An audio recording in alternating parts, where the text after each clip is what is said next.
Olá, você está no canal da Igreja CI. Você vai ouvir agora uma palavra do Evangelho do Nosso Senhor que pode transformar a sua vida. Antes de liberar o vídeo, eu quero pedir para que você se inscreva no nosso canal e compartilhe, para que mais vidas sejam abençoadas. Agora sim, o vídeo será liberado. Que Deus te abençoe. Provérbios capítulo 28, verso 2, diz assim a palavra do Senhor: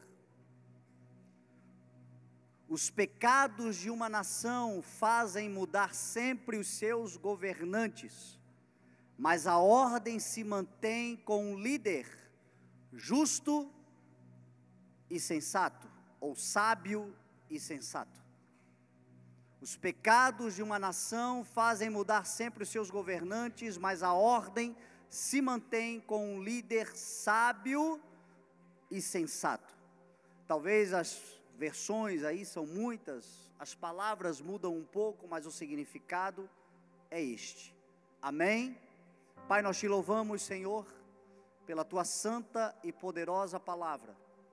Te dou graças, Senhor, pelo privilégio de mais uma vez pregar a tua igreja nesse lugar, nesta casa, que o Senhor me dá a honra de ser pastor, co-pastor do Supremo Pastor, que é Cristo, teu Filho, o nosso Senhor. E a tua palavra sempre é, quando vinda do teu coração para o nosso, como uma espada que penetra, que discerne, que revela os nossos corações e nos ensina. E eu te peço em nome de Jesus, dá-nos uma palavra, Senhor, a tempo, importante e pontual, para que compreendamos qual é a tua boa, perfeita e agradável vontade para nós como tua igreja. Em nome de Jesus, amém, amém, amém. A Bíblia é um livro que cita grandes personagens, pessoas, homens e mulheres, que realizaram, que fizeram, que para a glória de Deus, construíram e edificaram grandes coisas e que são mencionadas até hoje. Nós conhecemos, por exemplo, Moisés, um homem que via Deus face a face, um homem que foi chamado para ser um libertador de um povo que 430 anos vivia em escravidão. Se você vai a Israel, Moisés é venerado até os dias de hoje como o maior profeta daquela nação, daquele povo, o maior libertador daquele povo até hoje, que enganosamente ainda aguarda o Messias, mas nós não podemos nem condená-los por isso, porque a Bíblia Sagrada diz que o fato deles não reconhecerem é uma ação de Deus, endurecendo o coração deles, para que nós pudéssemos ser salvos. Mas nós, em Romanos, Paulo diz, não devemos nos orgulhar disto, porque se nós que somos oliveira brava, enxertada na oliveira verdadeira, alcançamos a redenção e a salvação, quanto mais eles, quando o Senhor os tocar e amolecer os seus corações, também serão salvos, porque se nós somos amados por causa de Cristo Jesus, eles são amados por causa dos patriarcas, como Abraão, como Isaac, como Jacó. Abraão também, um homem que aos 75 anos de idade ouviu uma palavra do Senhor: saia da tua terra, do meio da parentela, da casa dos teus pais, e vai para o lugar aonde eu te mostrarei. E um homem já idoso, um homem já vivido, um homem já com as suas debilidades, as suas incapacidades por conta da própria idade, creu, sem ver, mas confiando num Deus que disse que ele seria pai de nações, já com seu corpo sofrendo os efeitos da idade avançada, contra toda esperança, e em esperança ele creu, diz a palavra. Davi, um homem que é considerado o maior rei da história daquela nação.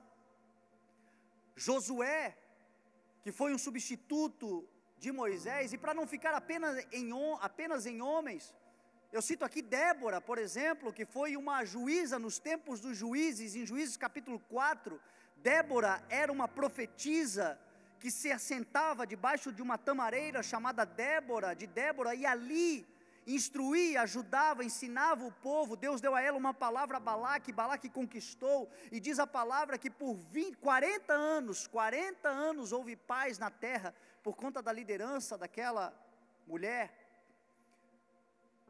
Ruth, Esther, para citar mais alguns nomes, e sem falar no que é superior a todos nós, e a todos estes, que é Cristo nosso Senhor.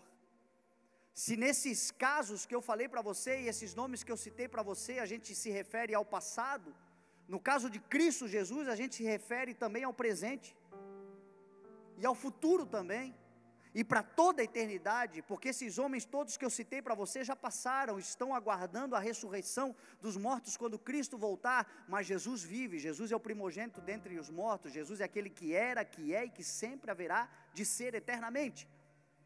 Agora eu te faço uma pergunta: o que todas estas pessoas tinham em comum? O que todos esses nomes que eu citei para você tinham em comum? E a resposta é: todos eles foram grandes líderes. Todos eles lideraram. Todos eles entenderam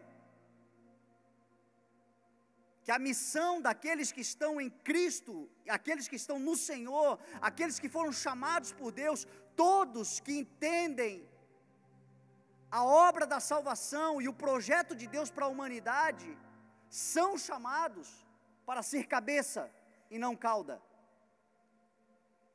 Todos lideraram, todos foram líderes. Se você for no dicionário e procurar a palavra líder ou liderança, você vai ver que o significado da palavra líder é alguém que por suas ações ou palavras influencia pensamentos e comportamento de outros.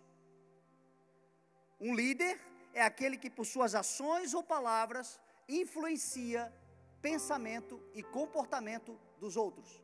Será que isso não tem nada a ver, ou melhor, tem tudo a ver com o que Jesus Cristo falou: sejam vocês o sal da terra? Sejam vocês a luz do mundo? Vocês são chamados para ser influência, para influenciar. Nós, como igreja do Senhor, fomos chamados para sermos esses homens e essas mulheres que estão representando o nome de Jesus. Como igreja do Senhor, você foi chamado para liderar, para estar à frente, através das suas ações e palavras, influenciar pensamentos e comportamento. Não foi assim que nós nos convertemos? Vendo Cristo brilhando através da igreja, vendo o corpo de Cristo reagindo à cabeça, ao ensino, à liderança, e executando a vontade do seu Senhor. A igreja é chamada para ser coluna e baluarte da verdade. A igreja é chamada para ser guardiã e representante do nome de Jesus e guardiã do ensino de Cristo sobre a terra. O Senhor está levantando uma geração de homens e mulheres que serão protagonistas, não coadjuvantes, e muito menos antagonistas da vontade do Senhor, do projeto do Senhor. Como você sabe, nós estivemos essa semana em Israel, e na quarta ou quinta-feira, acho que foi na quarta-feira, nós estávamos no Muro das Lamentações, lá em Jerusalém. E o Muro das Lamentações é um local onde os judeus oram 24 horas por dia. E não só os judeus, como cristãos também, e todos que creem em Deus, vão para lá, para fazer as suas orações 24 horas por dia. Aquele local é um local de oração.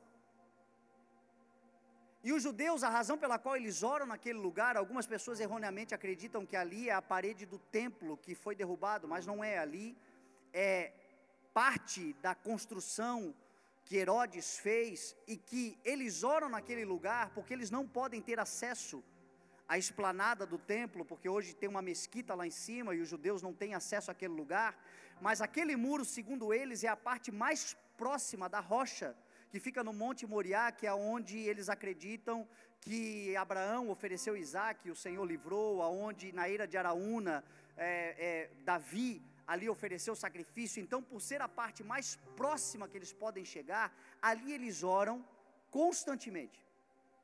E quando nós fomos lá, eu fiz um vídeo inclusive explicando isto, e por ser um ambiente de oração, eu aproveitei que estava ali e comecei a orar ao Senhor também. E fiz as minhas orações, agradecendo ao Senhor por tudo que Ele tem feito. Nós estamos vivendo um ano onde nós estamos proclamando a fidelidade do Senhor, e nós estamos usufruindo da fidelidade. Então eu comecei a orar ao Senhor, grato pela sua fidelidade, tantas coisas que o Senhor vem cumprindo, tantas coisas que o Senhor vem realizando. Orei pelos projetos novos que tenho particularmente, por aquilo que está consagrado ao Senhor, e que naquela oração eu estava falando com o Senhor. Orei pela igreja, por todos os membros dessa igreja.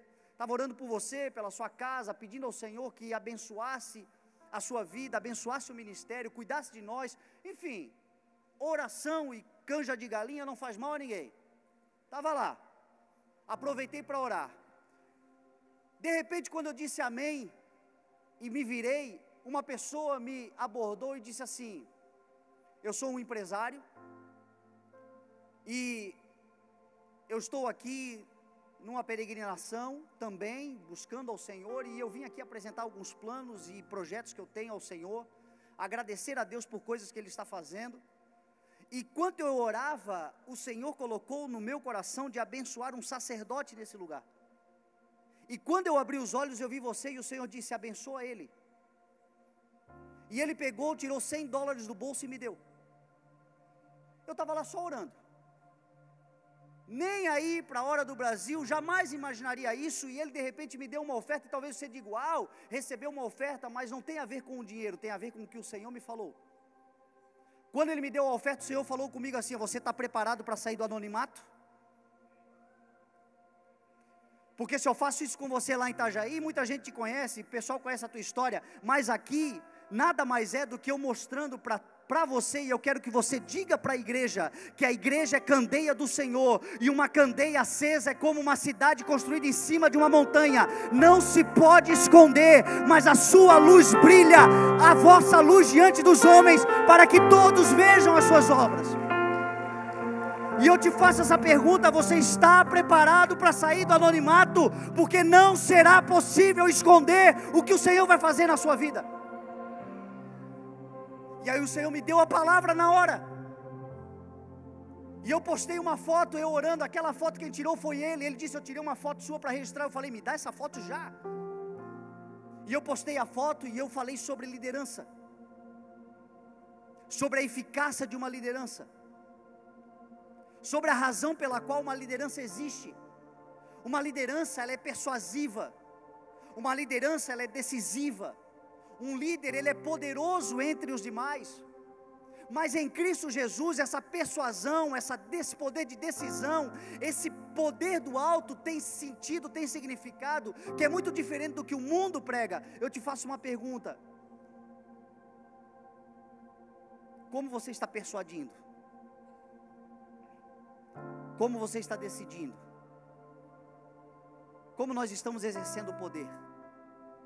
Porque numa liderança eficaz, segundo o coração do Senhor, o poder não é para impor vontades, obrigar vontades. O poder serve para a coletividade, para no meio da igreja do Senhor, e no meio dos negócios que o Senhor nos der, e no meio das pessoas que o Senhor nos colocar, nós podermos desenvolver o melhor daquelas pessoas, dando a elas senso de pertencimento e não de encarceramento, dando um senso de coletividade em prol da missão que o Senhor deu, e certamente abençoando os indivíduos, porque quando o coletivo é abençoado, eu também sou abençoado. Nós estivemos no Monte Hermon, e o Monte Hermon é citado por Davi no Salmo 133, quando ele fala que a bênção da comunhão é como o orvalho que desce do Hermon, e que vai pelas colinas de Sião, e ali o Senhor ordena a bênção da vida para sempre. Você sabe o que significa a palavra Sião? Aridez. Quando você vai no Monte Hermon, nós chegamos lá e contamos com a graça de ver o Monte Hermon degelando, a neve no topo, o monte estava lindo. Quem viu aí os vídeos que eu postei, o monte coberto de neve, mas um momento de degelo, e embaixo você não vê aridez, embaixo você vê vida, e vida abundante. O Monte Hermon em Israel é o símbolo da presença de Deus, da figura de Deus naquela nação. E o Senhor está dizendo: quem vive em comunhão, quem entende o propósito da unidade, quem entende que igreja é um só povo, um só corpo, uma só voz, vai desfrutar de bênção da vida, e essa bênção não é momentânea, essa bênção é para sempre. Numa terra árida, num lugar onde tem tudo para dar errado, você vai dar certo em nome de Jesus. Mas você precisa entender o que eu também entendi, é por isso que o Senhor me deu essa palavra. Começa a compartilhar com a igreja, Fernando, porque eu vou levantar líderes na nação. Os pecados de uma nação fazem mudar sempre os seus governantes, mas a ordem se mantém com um líder sábio e sensato. Se uma pessoa sábia, e sabedoria não é algo que a terra dá, Cristo é a fonte de toda a sabedoria, é Cristo quem dá sabedoria. Se uma pessoa que recebeu sabedoria porque se colocou diante do Senhor, entendeu o propósito da sua vida, infidelidade ao Senhor, uma pessoa é capaz de mudar a história de uma nação, quanto mais a história de uma família, quanto mais a história de uma igreja, quanto mais a história de um local onde você está implantado, infiltrado, colocado pelo Senhor. Em nome de Jesus, o Senhor vai derramar sabedoria sobre a sua vida, e aonde você estiver, você não precisa de muita gente, você só precisa do Senhor, e o teu coração nele, e a sabedoria que Ele dá do alto. A tua família vai ser transformada, os teus negócios vão ser transformados, o lugar onde você estiver vai ser transformado. Essa igreja vai se levantar com proeminência, poder e graça do Senhor, uma igreja poderosa, virtuosa, cheia da unção e da graça do Senhor, porque entendeu que nós somos chamados sim, para representar o nome de Jesus e governar em nome de Jesus, mas com sabedoria e com sensatez. Um povo chamado pelo seu nome vai fazer a diferença. Não é para depois, vai começar agora. Vai começar, já começou. Está na hora de despertar. Desperta, ó tu que dormes. Levanta-te dentre os mortos, e Cristo, a fonte de toda sabedoria e de todo conhecimento, resplandecerá sobre ti. Talvez você nem saiba, talvez a nação vai ser transformada e alcançada, afetada por causa de você. Talvez a tua família seja afetada, mas um sábio bota em ordem muita coisa, e o Senhor está levantando esse povo, e o Senhor está separando esse povo, e esse povo não vai ficar no anonimato. Não se trata de aparecer para se engrandecer, não se trata de vanglória, se trata de glorificação ao nome do Senhor. Uma igreja que vai ser colocada em lugares porque o Senhor quer redimir muita coisa, o Senhor quer restaurar muita coisa. E o Senhor faz isso através de justos. O Senhor faz isso através de pessoas que entenderam qual é o seu posicionamento, qual é o seu lugar, e se colocam nesse lugar em Cristo. E o Senhor começa a dar liderança, uma capacidade de, através das suas ações ou palavras, influenciar pensamento e comportamento. Todos nós somos influenciáveis. Todos nós nos tornamos resultado do meio. Paulo disse: as más companhias corrompem os bons costumes. Se as más companhias corrompem os bons costumes, as boas companhias restauram os bons costumes. Em nome de Jesus, eu estou diante de boas companhias.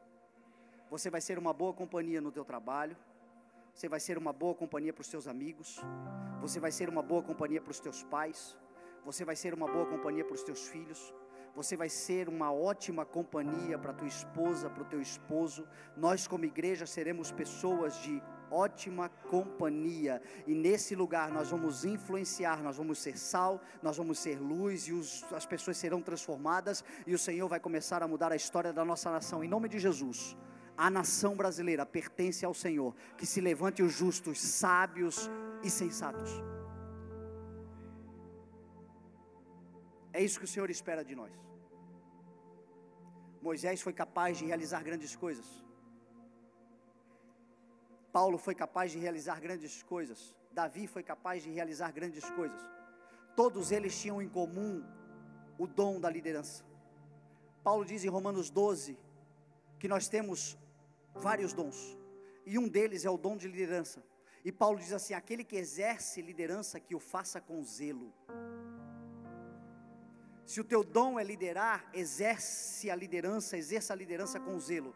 Você sabe o que é um zelo? Vem de zeladoria, vem de zelador. Você sabe quem é um zelador? É alguém que zela com diligência, com cuidado, com proteção daquilo que não lhe pertence. Um zelador cuida das coisas dos outros. A nossa vida não é nossa, o nosso talento não é nosso, o nosso ministério não é nosso, nem os nossos filhos são nossos, a nossa família não é nossa, pertence tudo ao Senhor. Nós somos zeladores das coisas do Senhor, e um dia todos nós estaremos diante do Senhor, diz a palavra, prestando contas daquilo que tivermos realizado. E em nome de Jesus, essa igreja, no que depender de conhecimento, ela não falhará, porque muitos perecem porque não têm conhecimento, mas nós temos o conhecimento da palavra do Senhor que tem sido liberada nesse altar, seja por mim ou seja por qualquer outro que esteja ministrando. E em nome de Jesus, diante do Senhor, no dia da prestação de contas, nós não ouviremos malditos, nós ouviremos: bem-vindos, servos bom e fiel, porque vocês foram fiel no pouco, sobre o muito eu os colocarei. Entrem, participem do gozo do seu Senhor e recebam a herança pelo qual vocês trabalharam. Recompensa do Senhor é o que nós teremos. A palavra do Senhor fala que naquele dia o fogo provará a obra de cada um, e se o que alguém fez for de palha ou de feno, queimará, sofrerá prejuízo. Mas aquele dia haverão pessoas que farão coisas que o fogo não será capaz de destruir.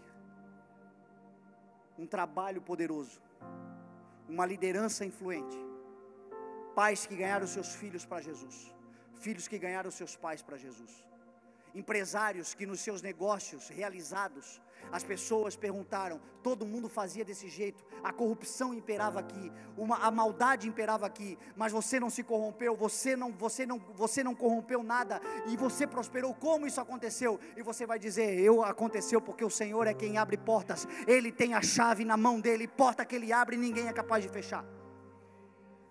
Uma igreja que influencia, filhos que liderarão. Não é o que Jesus Cristo fez por nós? A Bíblia diz que Jesus nos comprou com seu sangue. A Bíblia diz que Cristo nos salvou na cruz do Calvário, a redenção eterna. Mas a mesma Bíblia que diz que Ele nos redimiu dos pecados e da morte, também diz que Ele nos constituiu reino e sacerdotes. O que é reino e sacerdócio se não governo?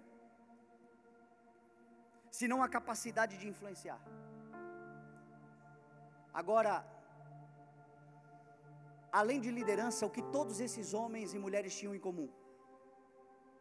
Eu respondo para você, porque a palavra diz isso.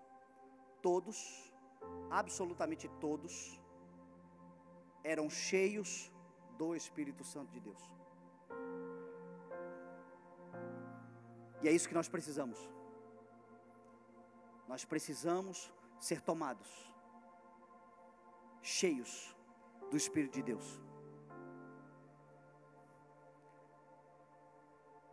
A minha oração é para que nos próximos tempos o Senhor comece a derramar uma porção do seu Espírito extraordinária, poderosa, sobre essa igreja, sobre todos nós. Diz a palavra que Moisés via Deus face a face. Quando descia da presença do Senhor, a sua face resplandecia ante a glória do Senhor que havia lhe visitado.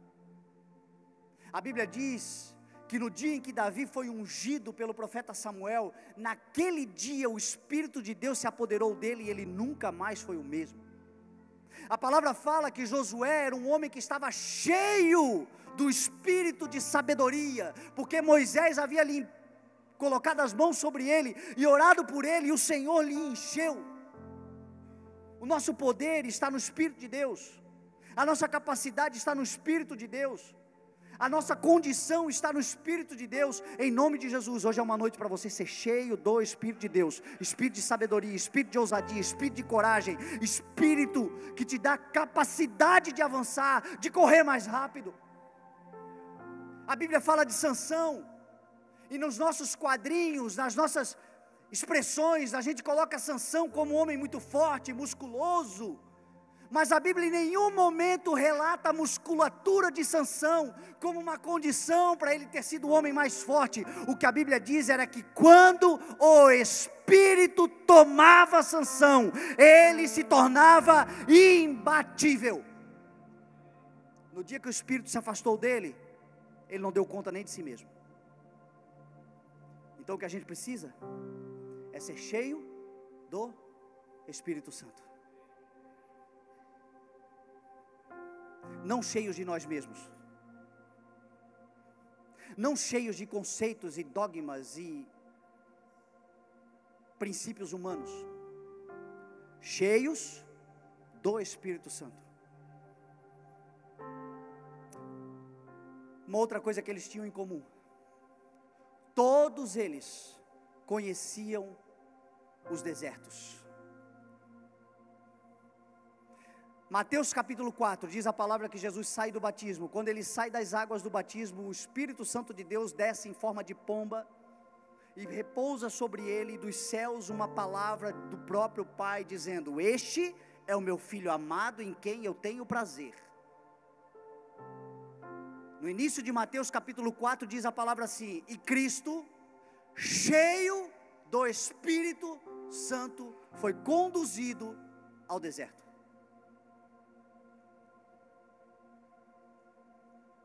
Cheio do Espírito Santo, conduzido, diz a palavra que ele estava com os animais selvagens, conduzido a um lugar de selvageria, conduzido a um lugar de escassez, conduzido a um lugar de limitações. O deserto é o mundo. Jesus orou dizendo: Pai, eu oro não para que os tire do mundo, mas que no mundo os proteja do maligno.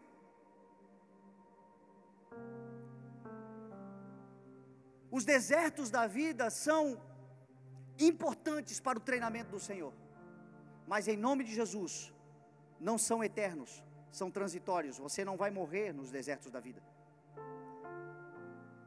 Eu sei que é difícil, eu já passei por alguns, e ali a gente tem fome, ali a gente tem sede, ali a gente tem necessidade, ali a gente relativiza, ali a gente pensa: será mesmo que Deus está comigo? Mas diz a palavra que Cristo, embora sendo filho, aprendeu a obedecer por meio daquilo que sofreu, e uma vez aperfeiçoado, tornou-se a fonte.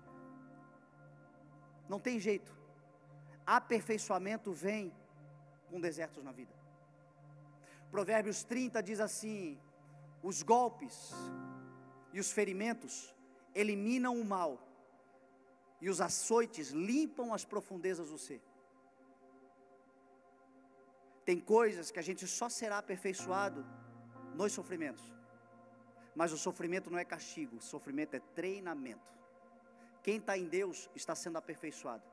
Existem coisas que o Senhor vai te chamar para você liderar, e você só vai conseguir liderar com toda a excelência de um líder segundo o coração de Deus, conhecendo plenamente a necessidade, a dor, para poder se compadecer.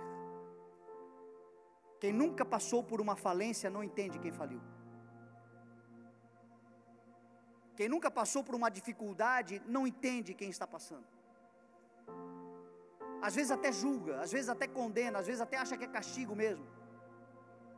E aí de repente o Senhor nos coloca, se não particularmente, mas alguém à nossa volta, mas de alguma forma a gente é colocado num local onde nós estamos nesse deserto. Só que ali Deus nos treina, porque nós não estamos vazios, nós estamos cheios do Espírito Santo de Deus. É por isso que Davi disse: eu não temo nem vale de sombra de morte, porque eu sei que o Senhor está comigo. E nesses lugares nós somos treinados. O que mais eles tinham em comum? O que eu tenho para falar, talvez gastaria umas 3 mensagens, mas só para pontuar, o que mais eles têm em comum? Todos, porque estavam cheios do Espírito Santo, venceram as tentações. A palavra diz que todos nós somos tentados, como Cristo foi tentado, mas nós podemos olhar para Ele confiando, porque Ele venceu todas as tentações. E nós também venceremos, porque ninguém será tentado além do que pode suportar. Mas quando nós formos tentados, o próprio Espírito de Deus, que te encheu dele, te dará portas para você sair desse lugar, para eu sair desse lugar. E Jesus venceu 3 tentações muito graves, que o inimigo dele é o mesmo inimigo nosso, e ele tenta nos derrubar assim também. A primeira tentação foi quando Jesus foi tentado a transformar pedra em pão. Se és o Filho de Deus, transforme, tens poder, transforma essas pedras em pães. E Jesus disse: nem só de pão viverá o homem, mas de toda a palavra que procede da boca de Deus. Não use o teu poder, o poder que Deus tem te dado, para manipular a ordem natural das coisas. Você não precisa dar jeitinho, o Senhor já deu jeito. Você não precisa manipular documentações. Você não precisa mudar a ordem natural das coisas. Você não precisa usar da tua influência, da tua capacidade, do teu poder, daquilo que o Senhor está fazendo e já te deu até aqui, para mudar a ordem natural das coisas. Deixa que o Senhor faça, porque nem só de pão viverá o homem, nem só de manipulação viverá o homem, nem só de jeitinho viverá o homem, mas o homem líder em Cristo Jesus viverá da palavra que procede da boca de Deus, e basta uma palavra e a história das tuas gerações mudarão em nome de Jesus. Uma palavra. A gente não precisa nem de palavra de motivação, de coaches e de nada disso. A gente só precisa de uma palavra de Deus. A gente não precisa de aprovação humana, a gente precisa de uma palavra de Deus. A Bíblia diz que o diabo apareceu a Jesus quando Jesus estava com fome. No momento de necessidade, de debilidade, de fragilidade, de vulnerabilidade, ele se apresenta. Transforma. O seu modus operandi não muda. Muitas vezes ele vem se apresentando no momento da necessidade, dizendo: manipula, vai, manipula. E a partir de hoje, você se levantará como líder segundo o coração de Jesus Cristo. Basta uma palavra, e as pessoas vão dar glória a Deus pelo testemunho que você vai contar. Tinha tudo para dar errado, mas Jesus fez dar certo, por meio do seu Espírito Santo que está em nós. Jesus foi tentado na sua filiação. Se és o Filho de Deus, pula daqui para baixo, lá no alto do templo, do pináculo, porque está escrito: Ele dará ordem aos teus anjos ao teu respeito, para que eles te livrem de todo mal, não tropeces em pedra alguma. E Jesus disse a ele: não tentarás o Senhor teu Deus, também está escrito. Deixa eu falar mais uma coisa para você: justo não se justifica. Você foi justificado, lavado, remido pelo sangue de Jesus. Tem muita gente que não está entendendo nada do que o Senhor está fazendo. Tem gente que não está acreditando no que o Senhor está fazendo. Mas não é você que vai se justificar, são os frutos que provarão a tua conversão.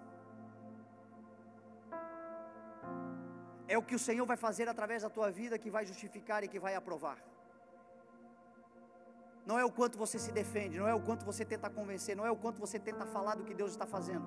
É o quanto que o Senhor mostra daquilo que Ele está fazendo na sua vida. É o Senhor quem vai te levantar. Na hora certa o Senhor te levantará. E quando o Senhor te levantar, você será como uma candeia acesa. Ninguém poderá esconder aquilo que o Senhor está fazendo na sua vida. E no momento certo Ele vai te apresentar. E eu te pergunto: você está pronto para sair do anonimato?